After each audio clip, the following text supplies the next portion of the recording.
I think it's so important that we talk a lot about breast cancer. It's critically important. I'll tell you why. Because heart attacks and strokes are so easy to prevent, number one.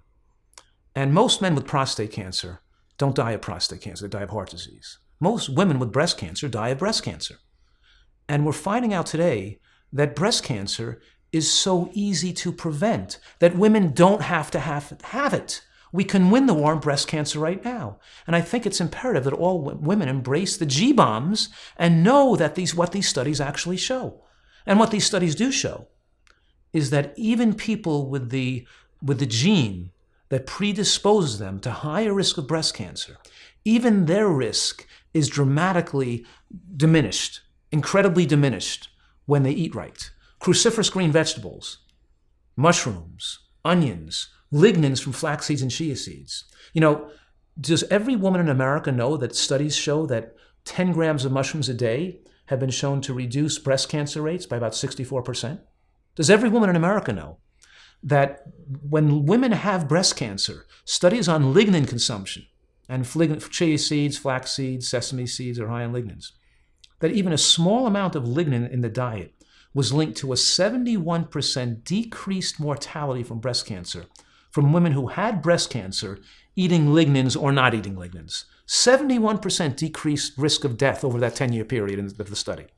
These are the most powerful things. More like if a drug could do this, people would be paying thousands of dollars a month for that drug, and these things are available to us in our local grocery stores. The point is that we can put together a portfolio of foods that women should eat on a regular basis that will protect them against breast cancers. What foods to eat, what foods not to eat, give them the opportunity to live their life free of the fear of breast cancer. We know that today that mammograms don't protect against breast cancer, don't have any dramatic effect on protecting against breast cancer.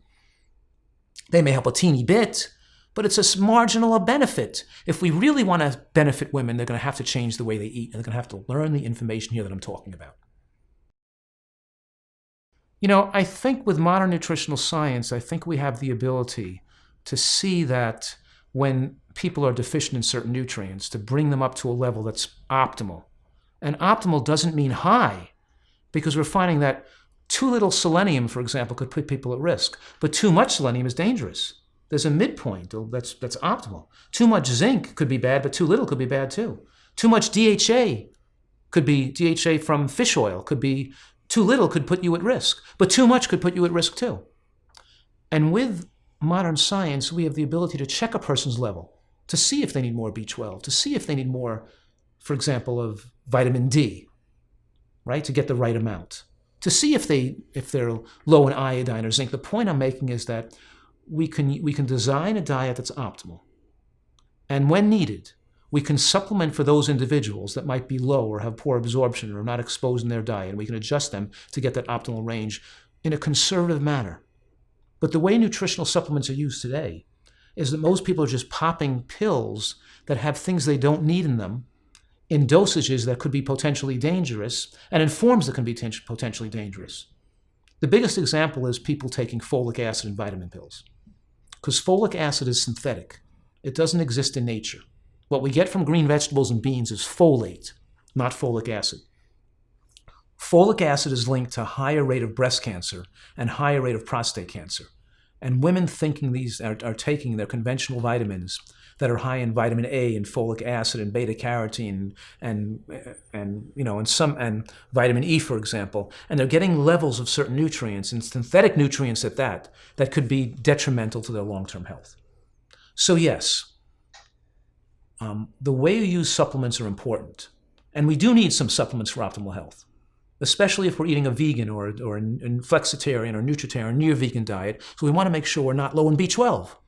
If we're not out in the sun working outdoors, we want to make sure we're not getting low in vitamin D. And we have the opportunity to use supplements in a judicious fashion to make sure nobody gets themselves in trouble with being too low in anything. And that's an opportunity today we didn't have in the past. And we can even check it with a blood test today.